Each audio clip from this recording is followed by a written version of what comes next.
Ahora invito al doctor Alfonso Márquez. El doctor Márquez es médico y cirujano de la Universidad Javeriana y actualmente es fellow de cirugía oncológica de la Universidad Militar Nueva Granada en convenio con el Instituto Nacional de Cancerología.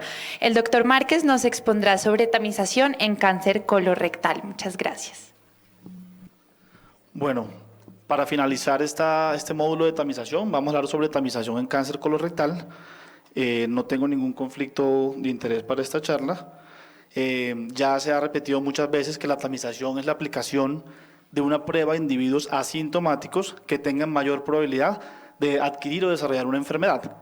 Esta tiene que tener una población objetivo definida, que tenga unas pruebas diagnósticas con alta sensibilidad y especificidad, y además que se asegure un diagnóstico y un tratamiento que tenga impacto sobre la mortalidad específica y sobre la incidencia.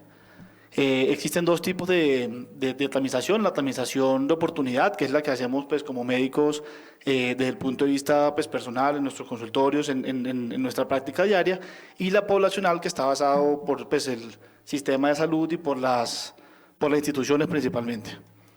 Este va a ser nuestro índice que vamos a tratar el día de hoy. Entonces vamos a ver que vamos a realizar tamización en patologías de alta incidencia y mortalidad, y por eso vamos a ver por qué el cáncer colorectal pues, es importante hacer la tamización. Vemos que es en la incidencia mundial para ambos sexos, según el Globocan, es el tercero en incidencia después de cáncer de seno y de pulmón, y la mortalidad es el segundo después de cáncer de pulmón. Cuando vemos la incidencia en Colombia, también es el tercero en incidencia, con casi el 10% del total de la población registrada en Globocan para el 2020, después de seno y próstata. Y en cuanto a la mortalidad, es el tercero también en cuanto a la mortalidad. Entonces vemos que es una patología con alta incidencia y alta mortalidad. Tenemos datos propios, datos del instituto. Según el anuario estadístico del 2020, se registraron 4.471 casos en el instituto. Para hombres era el segundo más frecuente del tracto gastrointestinal después del estómago, y digamos que en las mujeres en este periodo no fue, digamos, dentro de los más comunes que tenemos. Tenemos entonces que es el tumor del tracto gastrointestinal más frecuente, con un riesgo promedio de la población general del 5% de desarrollar carcinoma colorectal, con una ligera proporción mayor para hombres que mujeres, de 1.4 a 1, y con una tasa de mortalidad en Colombia para el 2020 de 8.2 por 100.000 habitantes. ¿Qué es importante? Que ha habido un aumento importante en la incidencia del carcinoma colorectal en menores de 40 años, y la base de datos americana del CER prevé que para el 2030 habrá un aumento de casi el 124% de los casos en los pacientes de 20 a 34 años. Y si lo vemos por la Agencia Internacional de Investigación de Cáncer, esto es importante porque vemos que hay un aumento sostenido y prolongado tanto para la incidencia y mortalidad, tanto como para hombres y mujeres, de cáncer de colon y cáncer de recto para el 2040. Entonces digamos que esto es un detalle importante que tenemos que tener en cuenta todos. Segundo, estamos hablando de una enfermedad con un periodo subclínico prolongado, y para saber esto hay que hablar sobre la historia natural de la enfermedad. Digamos que la mayoría de los carcinomas colorectales se originan de la transformación maligna de un adenoma, lo que se conoce como la secuencia de adenoma-carcinoma, ya vamos a hablar de ella. Tienen manifestaciones clínicas variables, digamos que depende de la localización, el tamaño, pues pueden presentar sangrado, obstrucción o perforación en estadios más avanzados, y digamos que hay unas diferencias conocidas y diferentes entre el cáncer de colon derecho y el izquierdo desde el punto de vista embriológico, desde el punto de vista molecular y genético, así como también desde la sintomatología que pueden presentar.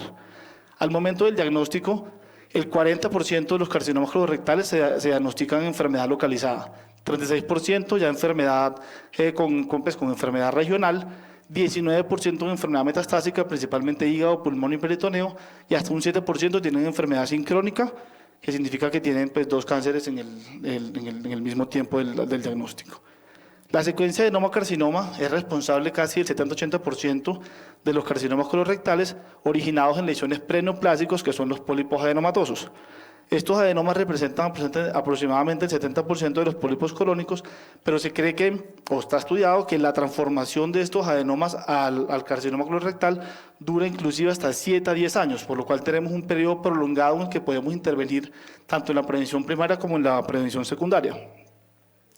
Y aquí vemos cómo la progresión de una mucosa normal del colon, pues digamos que va aumentando, digamos, los cambios hiperplásicos en los pólipos adenomatosos hasta producir pólipos y pues por consiguiente con el tiempo masas y tumores colorectales. Importante, los tipos de pólipos más comunes, vamos a hablar sobre los que tienen mayor riesgo de malignización, son el tipo tubular, tubulovelloso y velloso.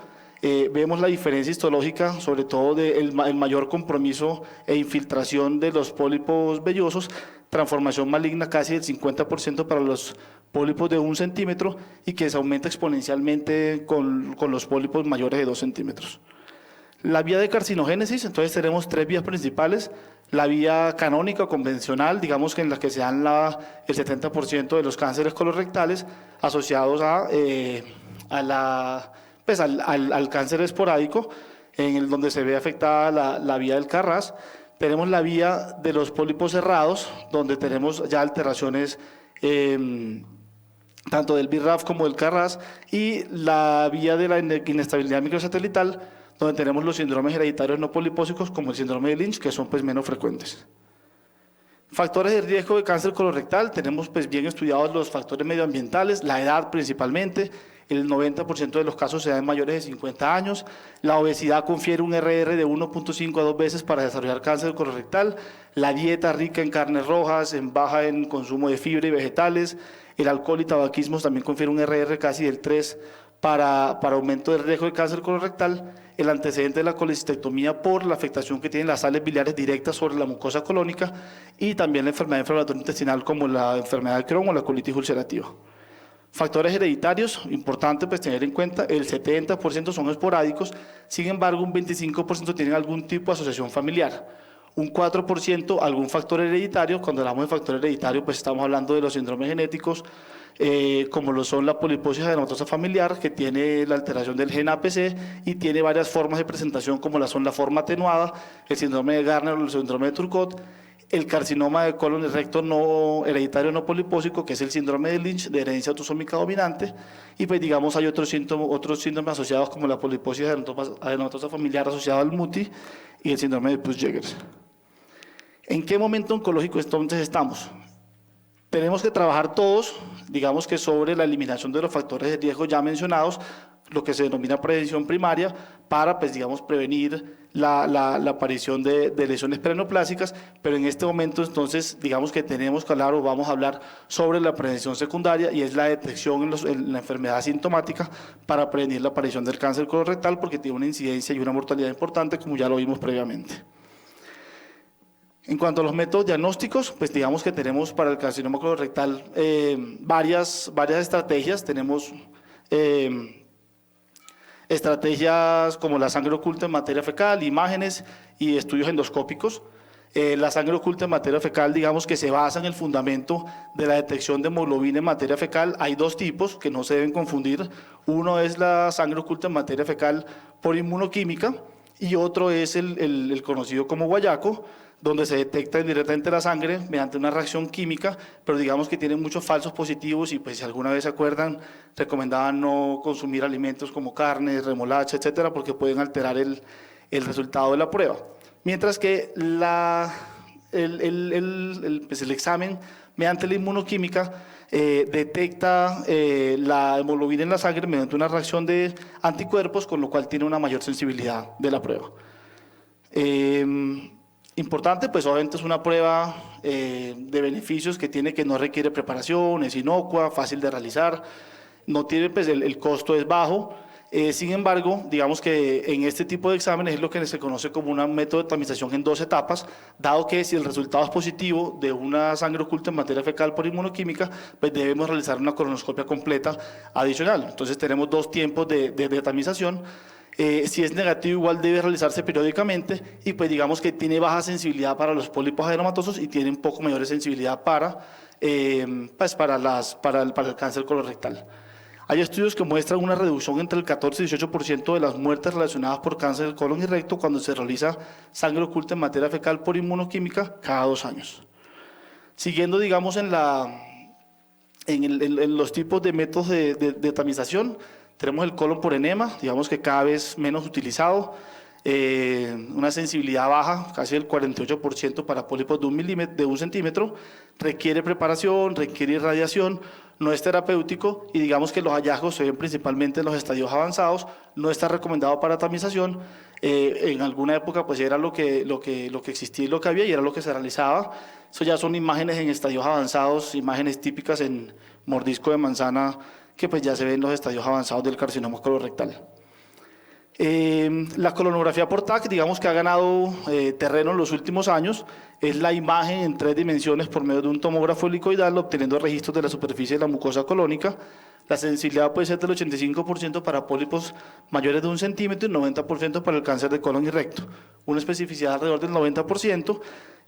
Tiene también la limitación de ser algo operador dependiente, de tener que hacer una segunda prueba en caso de que haya algún resultado sospechoso o positivo. En cuanto a los estudios endoscópicos, primero la sigmoidoscopia. La rectosigmoidoscopia pues examina aproximadamente el 60 centímetros desde el recto hasta el colon sigmoide, tiene una sensibilidad que llega máximo hasta el 75% y la especificidad puede ser hasta el 95%, sabiendo que la mayoría de los cánceres de colon y recto hasta en algún momento se presentaban en el colon izquierdo, pues en el colon sigmoide y izquierdo. Sin embargo, vemos con el tiempo que ha habido también un aumento en la presentación de cánceres de colon derecho o colon transverso. Pues entre las contras, digamos que requiere preparación, no evalúa todo el colon, puede requerir anestesia y las complicaciones inherentes al procedimiento y pues también tiene la limitación de que en caso de que exista algún hallazgo positivo requiere, digamos, la realización de una colonoscopia completa.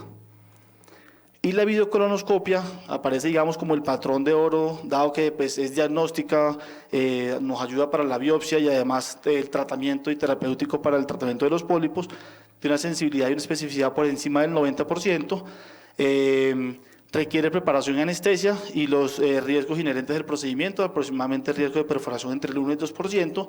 Estos son pólipos típicos pediculados que pueden ser, digamos, resecados por colonoscopia en el mismo tratamiento, en la misma oportunidad, y pues también, digamos, ya estadios más avanzados, a diferencia de una mucosa normal del colon, vemos ya pues masas exofíticas, ulceradas, friables en las diferentes localizaciones del colon. En caso de que un paciente tenga hallazgos de pólipos colónicos, digamos que se sale de esta charla lo que sigue, dado que el paciente pues ya no entra en un estado de tamización, sino que ya va a un seguimiento y un manejo diferente de los pólipos colónicos. Esto es una tabla del NCCN donde muestra, digamos, la diferencia en cuanto a los valores absolutos de sensibilidad y especificidad. Vemos que la colonoscopia probablemente tenga los mejores valores de sensibilidad y especificidad tanto para adenomas mayores a 6 milímetros como de 10 milímetros. La sigmoidoscopia con una sensibilidad máxima hasta el 75%, pues que puede ser variable, y la diferencia entre la sangre oculta en materia fecal por guayaco o por inmunoquímica, donde por ejemplo para la sensibilidad para los adenomas es muy baja, hasta 17%, mientras que es más alta para los test realizados por inmunoquímica. Entonces ya conocemos la historia de la enfermedad, la incidencia y la importancia de la tamización del cáncer colorectal. Ahora lo que vamos a hacer es estratificar el riesgo y cuál es la recomendación de tamización según las guías colombianas de tamización de cáncer de colon y recto. Primero, pues vamos a hacer al paciente unas preguntas básicas que siempre realizamos en todos nuestros pacientes. Si el paciente tiene algún dolor abdominal, ha perdido peso en los últimos meses, si ha presentado sangrado o hemorragia, si ha tenido alguna masa abdominal o sensación de somnolencia o debilitamiento. Y además unas preguntas sobre los antecedentes familiares. Si hay algún familiar con cáncer de colon y recto diagnosticado y a qué edad se le diagnosticó ese cáncer de colon y recto. Con eso estratificamos al paciente en 3 riesgos: el paciente que tiene riesgo habitual o promedio, el paciente que tiene riesgo moderado o el paciente que tiene riesgo alto. El paciente que tiene riesgo promedio o riesgo bajo son pacientes que tienen 50 años hasta los 75 años, donde se recomienda la tamización, que son asintomáticos, que no tienen historia personal de cáncer de colon y recto, pólipos o enfermedad inflamatoria intestinal y que no tienen familiares cercanos con cáncer de colon y recto o un familiar en segundo grado con cáncer de colon y recto diagnosticado después de los 55 años. ¿Cuál es la recomendación para hacer en estos pacientes? Entonces, la recomendación es realizar una sangre oculta en materia fecal por inmunoquímica cada 2 años o una colonoscopia cada 10 años, dado la historia natural de la enfermedad, como vimos. El riesgo moderado son pacientes mayores de 50 años, asintomáticos, pero en los que ya haya algún riesgo familiar, como en primer grado con un cáncer de colon y recto diagnosticado antes de los 55 años, o que tenga 2 familiares en primer grado o un familiar en primer grado y un segundo grado con cáncer de colon y recto. En estos pacientes la recomendación es disminuir el intervalo de realización de la colonoscopia y se hace cada 5 años, iniciando 10 años antes del caso índice diagnosticado con cáncer de colon y recto. Por eso la importancia de preguntar a qué edad fue diagnosticado el cáncer de colon y recto en ese familiar. Y los de riesgo alto, esta es una diapositiva que está un poco recargada, pero pues no quiero que la lean toda, simplemente son pacientes que tengan un diagnóstico o una sospecha alta o un diagnóstico ya conocido, o que tengan muchos familiares con cáncer de colon y recto, que ustedes los haga pensar que tiene algún síndrome genético ya conocido, con poliposis adenomatosa familiar o alguna de sus variantes, o síndrome de Lynch. Las recomendaciones entonces son, para la poliposis adenomatosa familiar, es la colonoscopia a partir de los 12 o 15 años hasta la realización del tratamiento definitivo. Sabemos que esos pacientes usualmente antes de los 40 años, el 100% van a presentar cáncer colorectal, por lo cual en esos pacientes usualmente requiere un tratamiento definitivo antes de esa edad. O si hay diagnóstico de una polipomatosis adenomatosa familiar atenuada, se sugiere la colonoscopia desde los 15 años o hasta realizar el tratamiento definitivo. En el síndrome de Lynch, la colonoscopia la recomiendan cada 2 años, desde los 20 años o hasta los 25 años, o 5 a 10 años antes de la edad del caso más joven diagnosticado de la familia, o hasta que se realice el tratamiento definitivo. Todos esos pacientes obviamente también deben ir acompañados de una remisión a genética para valoración y realización de pruebas adicionales. ¿Qué resultados clínicos tenemos de los métodos de tamización? Pues digamos, esta es una recopilación de los estudios más importantes de tamización cuando se comparó sangre oculta en materia fecal por inmunoquímica versus la no realización de tamización. Hay 5 ensayos clínicos aleatorizados, más de 400.000 pacientes con un seguimiento a 3 años, se ve una reducción de la mortalidad hasta el 22%. La sigmoidoscopia flexible también, digamos que muestra una disminución de la incidencia y de la mortalidad. Y si bien no hay ensayos clínicos aleatorizados que vean, pues digamos que comparen entre realizar y no colonoscopia para la tamización, pues digamos que sí se ve además una disminución de la incidencia hasta el 53% y una mortalidad del 41%. Asimismo, cuando vemos estos diagramas de bosque en una revisión de Cochrane, vemos cómo favorece la realización de o sigmoidoscopia o sangre oculta en materia fecal o bianual para realizar el screening. Por último, digamos que el tratamiento con alta tasa de éxito, pues obviamente sabemos que si tenemos detección temprana en estos pacientes, vamos a tener diagnósticos más tempranos, y los diagnósticos más tempranos llevan a tratamientos oportunos con mejores desenlaces oncológicos y mejoría en la supervivencia global. Los estadios tempranos del cáncer colorectal tienen una supervivencia global superior al 90%, la enfermedad localizada ya digamos baja hasta el 71%, pero la enfermedad metastásica tiene una supervivencia pobre del 14%. Por eso la importancia de la tamización en cáncer colorectal. ¿A futuro qué tenemos? Entonces, esto es un artículo publicado en este año en Lancet Digital Health del 2022, donde muestran un modelo, un estudio sobre el uso de inteligencia artificial acoplado, digamos, a la colonoscopia para evaluar en tiempo real el riesgo que tienen ciertas lesiones, obviamente ayudado por los softwares de la inteligencia artificial, y esto demostró una disminución del 5% en la incidencia de cáncer colorectal, disminución del 3% en la mortalidad e inclusive disminución de $57 por persona en cuanto a la realización de esto. Obviamente esto es algo que está en estudio, que está en auge últimamente el uso de la inteligencia artificial en la medicina, pero pues probablemente sea lo que venga. Pues mensajes para llevar a casa. Yo creo que pues sabemos que es una patología con alta incidencia, alta mortalidad, en la que el entendimiento de la enfermedad, de la historia natural de la enfermedad y el comportamiento, digamos que nos hace intervenir en el momento oportuno para estos pacientes, en los que existen múltiples métodos de tamización, pero pues digamos que más que centrarse en el método, hay que centrarse en el programa de tamización.